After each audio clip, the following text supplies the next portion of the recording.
Hi guys, you are watching Pharmacy the official YouTube channel and I am pharmacist Tayyib. So please like and subscribe the channel. Student of pharmacy or pharmacy technician or any other degree which have the books related to medicine. तो हम physical pharmacy lecture series पढ़ रहे हैं, उसके अंदर हम एक topic start किया था फिजिको केमिकल प्रिंसिपल्स और उसमें हम सोल्यूशन पढ़ रहे हैं. What is solution?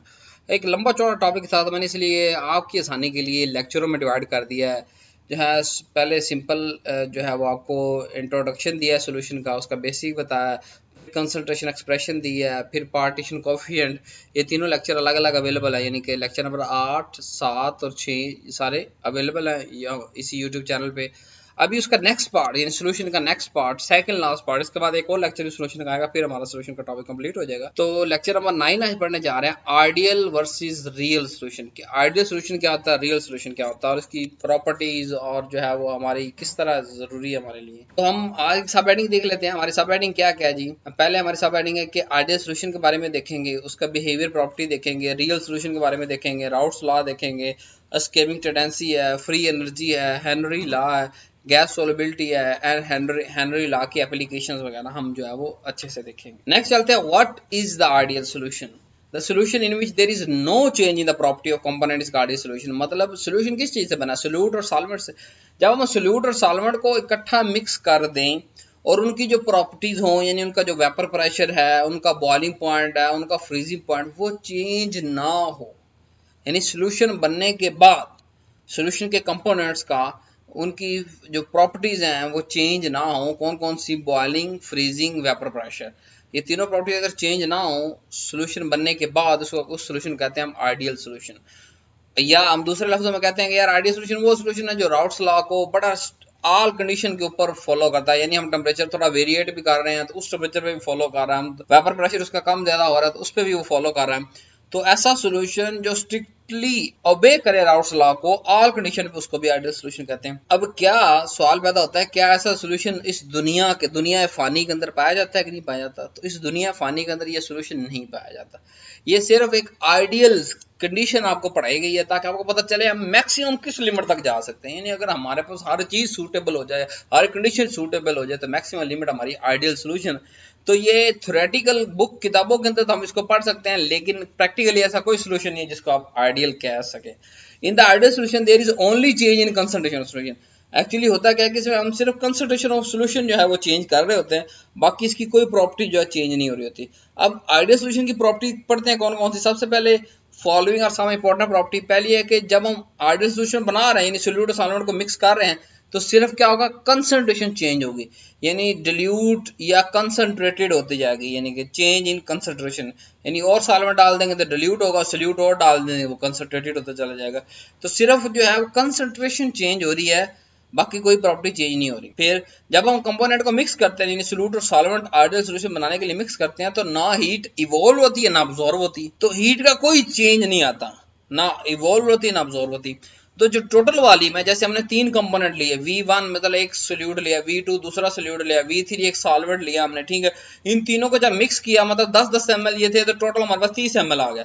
तो आइडियल सोल्यूशन की प्रॉपर्टी ये है कि उनका जो टोटल वॉल्यूम होता है सोल्यूशन का वो रिमेन सेम रहता है. नेक्स्ट चलते हैं. अब हमारे पास ऑर्गेनिक केमिस्ट्री के अंदर ऐसे कंपाउंड होते हैं जिनको हम मिक्स करें ना, जैसे अल्कोहल और वाटर को मिक्स करें तो वाटर क्या होता है, चेंज आ जाता है, यानी श्रिंकेज एक्सपेंशन होती है.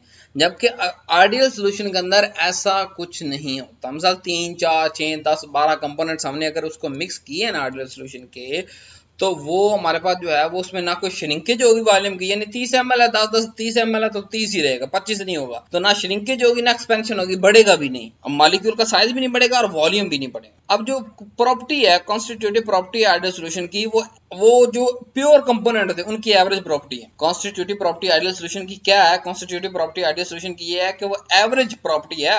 जो प्योर कंपोनेंट है ना उन सब की, यानी वेपर प्रेशर की अगर बात करें कि यार आइडियल सोल्यूशन का वेपर प्रेशर क्या होगा, भाई सबके वेपर प्रेशर को जमा कर लो, 3 कंपोनेंट 4 कंपोनेंट, उनके वेपर प्रेशर को जमा करो, टोटल के वेपर प्रेशर के बराबर आ जाएगा। उनकी एवरेज ले लो, यानी जमा करके उसकी एवरेज ले लो तो एवरेज आ जाएगा हमारे पास। बॉइलिंग पॉइंट क्या है, उन तीनों का बॉइलिंग पॉइंट जमा करके एवरेज ले लो, उसका बॉइलिंग पॉइंट आ जाएगा। तो जो कॉन्स्टिट्यूटिव यानी कि जो उन चारों पांचों को इकट्ठा होने से उनकी एक यकजही जो प्रॉपर्टी बनेगी वो उन्हीं चारों पांचों कंपोनेंट पे मुश्तमिल होगी, उसकी एवरेज होगी।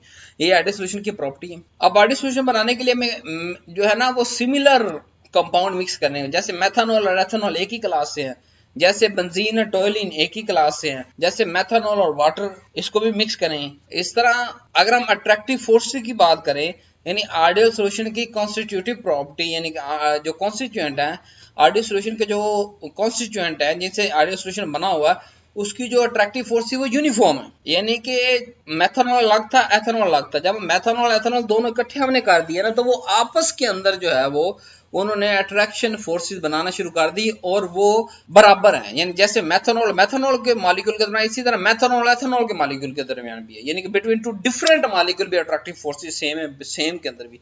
तो इस तरह क्या होता है कि एक होमोजीनियस प्रोडक्ट हमें मिलती है जिसको हम सोल्यूशन कहते हैं, और उस सोल्यूशन को आइडियल सोल्यूशन कहते हैं। अब ऑस्मोटिक प्रेशर आइडियल सोल्यूशन कैसे हम मालूम कर सकते हैं? वेंट ऑफ रूल है, उसके जरिए हम इनका ऑस्मोटिक प्रेशर भी आइडियल सोल्यूशन का मालूम कर सकते हैं। अब वेंट ऑफ रूल हमारे पास क्या है जी? वो कहता है according to van't Hoff rule osmotic pressure is pi V is equal to nRT. Ideal gas equation आपने पढ़ी है ना, P V is equal to nRT. तो यहाँ पी प्रेशर की जगह पाई उन्होंने लिख दिया, pi V is equal to NRT. Pi यहाँ क्या ऑस्मोटिक प्रेशर आइडियल सोल्यूशन का, वी क्या है वॉल्यूम है, टोटल आइडियल सोल्यूशन कितना है, एन क्या नंबर ऑफ मोल है सोल्यूट, आर क्या उसका यूनिवर्सल गैस कांस्टेंट है, टी क्या एब्सोल्यूट टेंपरेचर है। An ideal solution containing a 1 mole of dissolved particle per liter of solvent at the 0 degree will have an osmotic pressure of 22.4 atmosphere। जब हम बनाएंगे ना ideal solution, तो उसके अंदर हम क्या करेंगे, 1 मोल सोल्यूट को हम डिसॉल्व करेंगे 1 लीटर सॉल्वेंट के अंदर, यानी एक मोल सोल्यूट लिया 1 लीटर सॉल्वेंट लिया, उनको जब मिक्स करेंगे और 0 डिग्री पे हम उसको जब रिटेन करेंगे तो उसका ऑस्मोटिक प्रेशर क्या होगा, 22.4 एटमॉस्फेयर। और ये एमसीक्यूज भी है, इसको आपने याद रखना है। और आइडियल सॉल्यूशन जो है वो राउट्स लॉ को स्ट्रिक्टली ओबे करता है। यानी किस तरह स्ट्रिक्टली ओबे करता है कि जैसे जैसे नंबर ऑफ मोल बढ़ते जाएंगे वैसे वैसे जो है वेपर प्रेशर बढ़ता चला जाएगा। What is the real solution? अब जो राउट्स लॉ को ओबे ना करे रियल सॉल्यूशन है। या दूसरी हमने डेफिनेशन पढ़ी थी कि जो सॉल्यूशन जिसके जो प्रॉपर्टी चेंज हो जाए, उसका वेपर प्रेशर चेंज है, change in freezing point, change in boiling point, तीन तो प्रॉपर्टी है सॉल्यूशन की जो मेन प्रॉपर्टी है, vapour pressure, freezing point, boiling point. अब रियल सॉल्यूशन की प्रॉपर्टी पढ़ते हैं कि जो टोटल नंबर ऑफ वॉल्यूम होगा, यानी कि 10 ml पहला, 10 ml दूसरा, 10 ml तीसरा, टोटल 30 ml बनना चाहिए, लेकिन ये 30 ml नहीं बनेगा, या 30 से ज्यादा बनेगा या 30 से कम बनेगा। तो रियल सॉल्यूशन की पहले के टोटल सम जो है वो इक्वल के बराबर नहीं होगा। अब जब हम ड्यूरिंग मिक्सिंग करेंगे तो गैस हीट या अब्सॉर्ब होगी या इवॉल्व होगी, यानी चेंज इन जो हीट है वो 0 के बराबर नहीं होगा, वो कुछ ना कुछ चेंज होगा हीट का। और इसी तरह जो रियल सॉल्यूशन है उसके कंपोनेंट जब मिक्स किए जाते हैं तो वो या तो श्रिंक हो जाता है उनका वॉल्यूम, या बढ़ जाता है। रियल सॉल्यूशन जो है वो हम जब मिक्स करते हैं तो उनके कंपोनेंट की डिफरेंट प्रॉपर्टी होती है। आइडियल सॉल्यूशन के अंदर हमने ये कहा था कि जो हम कंपोनेंट मिक्स करने जा रहे हैं उनकी इंडिविजुअल प्रॉपर्टी भी सेम है, तो जब जो सॉल्यूशन बनेगा उसकी प्रॉपर्टी सेम होगी। उसका वेपर प्रेशर आइडियल सॉल्यूशन का लेना तो उन सबका एवरेज वेपर प्रेशर ले लो, उनका बॉइलिंग पॉइंट लेना एवरेज बॉइलिंग पॉइंट ले लो। लेकिन रियल सॉल्यूशन के अंदर जो हम रियल टाइम लाइफ के अंदर बनाते हैं, जो हम बनाएंगे लेबोरेटरी के अंदर, वो रियल सॉल्यूशन है, उसका ऐसा कोई चीज नहीं है। उसके हर कंपोनेंट मुख्तलिफ प्रॉपर्टी के होंगे और जब उनको मिक्स करेंगे तो वो रियल सॉल्यूशन बनेगा, ना कि आइडियल सॉल्यूशन बनेगा। उसका volume sum of total component के बराबर नहीं होगा, उसकी चेंज इन हीट होगी या इवॉल्व होगी या अब्सॉर्ब होगी, उसका जो है वो एक्सपेंशन या जो श्रिंकेज वॉल्यूम भी होगा, और जो अट्रैक्टिव फोर्सेस है रियल सॉल्यूशन का वो भी सेम नहीं होंगी। कुछ सोल्यूट्स को वो सॉल्वेंट ज्यादा अपनी तरफ खींच रहा होगा, कुछ सोल्यूट्स को कम अपनी तरफ खींच रहा होगा। नेक्स्ट प्रॉपर्टी देखते हैं, they must be change in the property of the component real solution के कंपोनेंट और रियल जो प्रॉपर्टी चेंज होती रहती हैं। कौन कौन सी? भाई freezing point, boiling point, vapour pressure. Real solution क्या है? ये डेविएशन ही तो है राउट लॉ। हमने कहा ना राउट लॉ को ओबे नहीं करता, तो यार किस तरीके से राउट लॉ को ये ओबे नहीं करता, रियल सॉल्यूशन कैसे बनता? तो दो डेविएशन है, एक पॉजिटिव डेविएशन, एक नेगेटिव डेविएशन। के राउट्स लॉ अगर कोहेसिव फोर्स, अब कोहेसिव और एडहेसिव का जरा आइडिया ले लें। What is the cohesive force? Cohesive force ये होती है कि जो फोर्स बिटवीन सेम मॉलिक्यूल के दरमियान हो, यानी मेथनॉल और मेथनॉल के दरमियान जो फोर्स होगी उसको हम कहेंगे कोहेसिव। और जो मेथनॉल और एथनॉल यानी डिफरेंट मॉलिक्यूल के दरमियान, उनको आएंगे एडहेसिव। अब हम आपको पढ़ाते हैं कि अगर कोहेसिव फोर्सेस यानी जो मेथनॉल के दरमियान है वो ज्यादा हो जाए बिटवीन मेथनॉल और एथनॉल यानी एडहेसिव फोर्सेस के, then the real solution is deviate positively. तो उसको डेविएशन को हम क्या कहेंगे, पॉजिटिवली डेविएट कर रहा है। अब पॉजिटिवली डेविएट करने का मतलब ये है कि जो सॉल्युबिलिटी है उसकी वो डिक्रीज हो जाएगी because association of molecule of one component to form a dimer और पॉलीमर ऑफ हायर ऑर्डर, क्योंकि वो डाइमर बना रहे हैं, पॉलीमर बना देंगे। मैंने कहा कोहेसिव फोर्सेस ज्यादा है, मतलब सेम फोर्सेस, सेम मॉलिक्यूल के दरमियान जो फोर्सेस, मेथनॉल और एथनॉल मिक्स कर रहे हैं। मिसाल दे रहा हूं आपको, ये तो चलो आइडियल सॉल्यूशन है ना, मेथनॉल एथनॉल मिक्स करके आइडियल सॉल्यूशन। लेकिन एक आपको समझाने के लिए कि यार मेथनॉल और एथनॉल का हम अगर रियल सॉल्यूशन बनाते हैं तो मेथनॉल के दरमियान अगर की बात कर रहा हूं कि अगर उसकी फोर्स ज्यादा है मेथनॉल एथनॉल के, तो क्या वो आइडियल सॉल्यूशन बनेगा? नहीं बनेगा।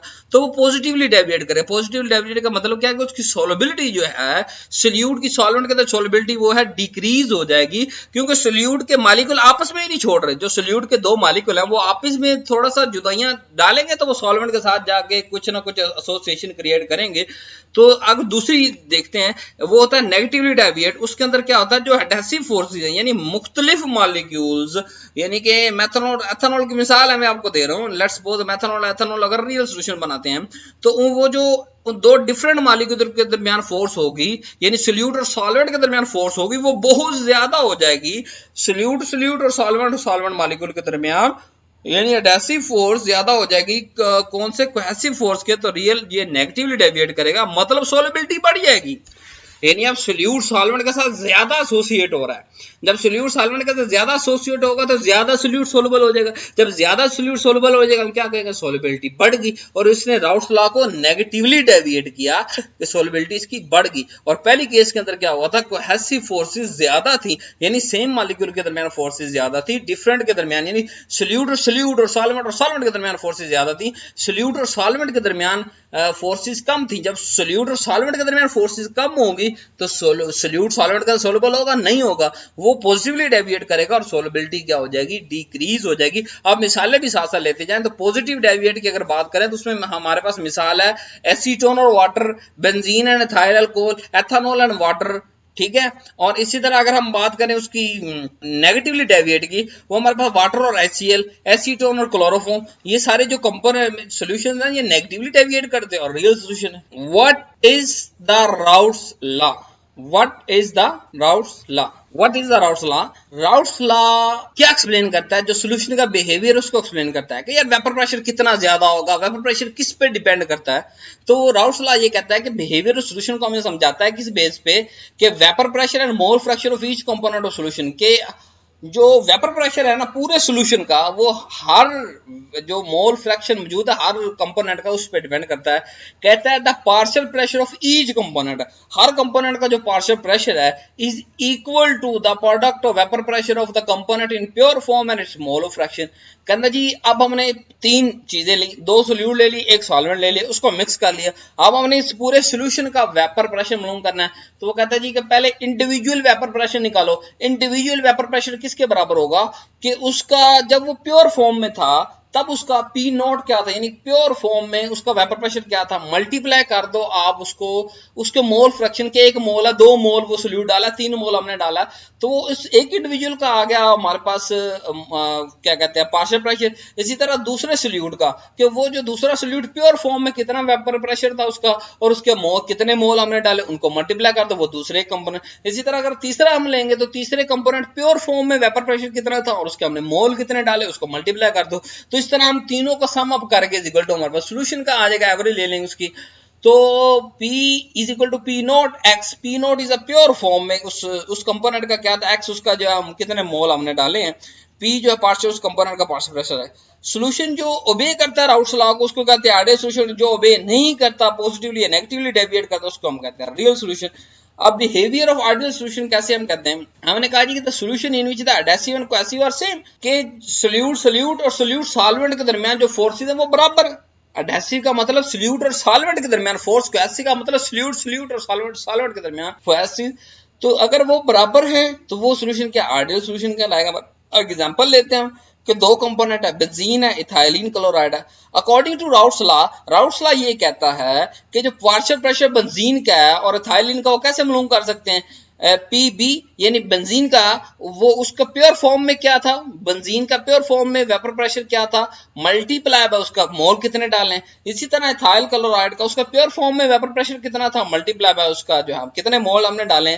सो when these values are explained by graph the linear relationship between ethyl chloride and benzene is obtained, we show the ideally the solution and also prove the Raoult's law. यानी कहने का मतलब कहता है हम जब बेंजीन और इथाइलिन क्लोराइड का सॉल्यूशन बनाते हैं फिर उसका डिफरेंट वैल्यू लेते हैं, मुख्तलिफ प्रेशर पे मुख्तलिफ मोल मिक्स करके, यानी हम मोल बढ़ाते जाते हैं तो हम देखते हैं उनका वेपर प्रेशर भी बढ़ता चला जा रहा होता है। तो मोल बढ़ाने से वेपर प्रेशर जब बढ़ता है तो जो लाइन मिली वो स्ट्रेट लाइन मिली, हर मोल जितने बढ़ाए उतना ही उसका वेपर प्रेशर बढ़ गया, डायरेक्टली प्रोपोर्शन आ गया। तो इट मींस ये सॉल्यूशन क्या है, आइडियल सॉल्यूशन। अब रियल सॉल्यूशन कैसे बिहेव करता है, behaviour of real solution. Negative deviation की अगर बात करें तो सॉल्यूशन जिसके अंदर एडहेसिव फोर्सेज जो ग्रेटर होती है कोहेसिव फोर्सेज है, ये नेगेटिवली डेविएट करती है राउट्स लॉ से। और इसके अंदर क्या होता है, जो वेपर प्रेशर है वो लेसर होता है देन एक्सपेक्टेड, यानी मोल बढ़ाने से वेपर प्रेशर उस तरह नहीं बढ़ता। तो नेगेटिव डेविएशन है HCl और water acetone chloroform. Escaping tendency क्या होता है, the efficiency of substance to escape either as a heat or vapour form is called escaping tendency. कि किसी भी सब्सटेंस का उसकी सरफेस को हीट या वेपर फॉर्म में छोड़ जाने की ताकत कितनी है उसको हम एस्केपिंग टेंडेंसी कहते हैं। अब एस्केपिंग टेंडेंसी को हम क्वांटिटेटिव कैसे में टेम्परेचर की शक्ल में मेजर कर सकते हैं कि जो एक हॉटर बॉडी है उसकी ग्रेटर एस्केपिंग टेंडेंसी होंगी, उसके जो मॉलिक्यूल्स होंगे वो जल्दी जल्दी जो है वो वेपर या हीट की शक्ल में जो है ना वो सरफेस को छोड़ते चले जाएंगे as compare to cooler body या लोअर टेम्परेचर वाली body. When the system is thermal equilibrium, कि जब सिस्टम थर्मल इक्विलिब्रियम पे है, both bodies are same temperature, then escaping tendency will be the same, दोनों की जो है वो सेम हो जाएगी। होटर की ज्यादा होती है, कूलर की कम होती है, यानी कि होटर की ज्यादा होने का मतलब मॉलिक्यूल्स हीट या वेपर के फॉर्म में ज्यादा उड़ रहे हैं, कूलर की तरह कम उड़ रहे हैं। अगर दोनों का इक्विलिब्रियम के अंदर है, यानी दोनों का टेम्परेचर बराबर है, तो दोनों का जो है इक्वल आएगा। फ्री एनर्जी का substance in which there occur physical और केमिकल चेंज, के ऐसे सब्सटेंस जिसके अंदर फिजिकल या केमिकल चेंज अकर हो क्वांटिटेटिव मेजर एस्केपिंग टेंडेंसी, कि हम एस्केपिंग टेंडेंसी को क्वांटिटेटिवली मेजर करते हैं, which is called free energy. के फ्री एनर्जी की शक्ल के अंदर हम एस्केपिंग टेंडेंसी को क्वांटिटेटिवली मेजर करते हैं और हमें बताता क्या है कि फिजिकल या केमिकल क्या चेंज है सब्सटेंस के अंदर, it is called free energy. 0 degree की अगर बात करें तो अबव 0 डिग्री पे, 0 डिग्री से ऊपर अगर चले जाएं तो एस्केपिंग टेंडेंसी जो या फ्री एनर्जी जो 1 मोल ऑफ आइस है वो ग्रेटर होती है 1 मोल ऑफ लिक्विड के। जब आइस की ग्रेटर है लिक्विड से, यानी कि Fi ज्यादा है Fl से, तो Fl छोटी वैल्यू है माइनस Fi बड़ी वैल्यू है, तो जो वैल्यू है वो माइनस में आएगी, तो माइनस की वैल्यू क्या होती है, 0 से छोटी होती। एट 0 डिग्री की अगर बात करें फ्री टेंडेंसी की तो दोनों का जो है वो बराबर आएगी। जब दोनों को बराबर यानी 15-15 आ जाएगा, Fl Fi 15-15 मिसाल आ गई तो वो 0 के बराबर आ जाएगा चेंज जो है। बिलो की अगर बात करें तो free energy 1 mole of liquid की वो ग्रेटर होती है देन 1 मोल ऑफ आइस के। तो लिक्विड की वैल्यू ज्यादा है, आइस की कम है, तो माइनस करने से जो वैल्यू है कि वो जमा के अंदर आएगी, जमा जो है वो 0 से बड़ा होता है। हेनरी लॉ का होता है partial vapour pressure of true solute in dilutes। Henry law का होता है the vapour pressure of the true solute in dilute solution is directly proportional to small fraction. के कोई भी हमारे पास ट्रू सोल्यूट है, वो dilute सोल्यूट के अंदर उसका वेपर प्रेशर क्या होता है, वो किसके प्रोपोर्शनल, उसके मोल फ्रैक्शन के, कि जितना ज्यादा मोल फ्रैक्शन उसकी होती जाएगी सॉल्यूशन के अंदर उतना ज्यादा उसका पार्शियल वेपर प्रेशर होता चला जाएगा। यानी P is equal to KX या P directly proportional to X, कि जितना मोल बढ़ाते जाओगे उतना उसका वेपर प्रेशर बढ़ता चला जाएगा।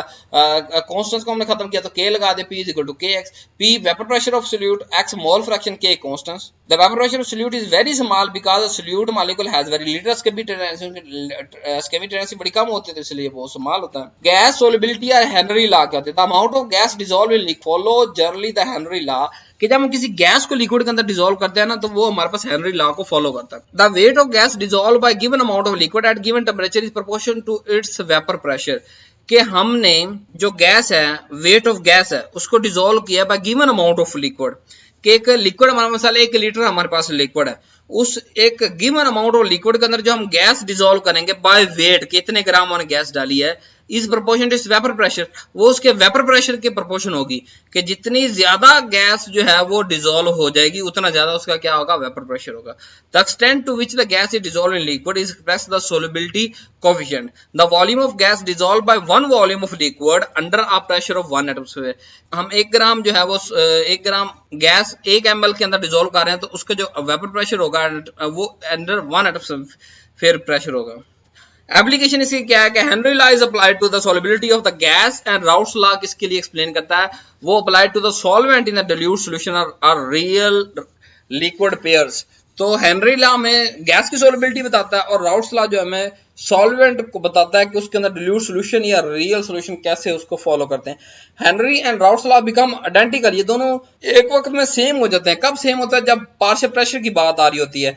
राउट्स लॉ के अंदर सोल्यूट और सॉल्वेंट के वेपर प्रेशर की बात कर रहे होते हैं और गैस जो है वो उसके अंदर भी हमने वेपर प्रेशर की बात कर रहे होते हैं। तो दोनों जो है वो दोनों के अंदर, हेनरी लॉ के अंदर, राउट्स लॉ, दोनों के अंदर directly proportional to the mole fraction at the condition is said to be the ideal solution. Thanks for watching this video. आज का लेक्चर हमारे पास खत्म हो गया। तो अभी तक आप basic concentration expression, partition coefficient, ideal versus real solution lecture number 9 तक देख चुके हैं। इंशाल्लाह नेक्स्ट लेक्चर नंबर 10 जो है कोलिगेटिव प्रॉपर्टी और जो लास्ट लेक्चर है सॉल्यूशन का, उसके अंदर इंशाल्लाह मुलाकात होगी। बाकी जो लेक्चर नहीं देखे आप वो देख ले, इसके अलावा अवेलेबल है हमारे पास। थैंक्स फॉर वाचिंग, अल्लाह हाफिज।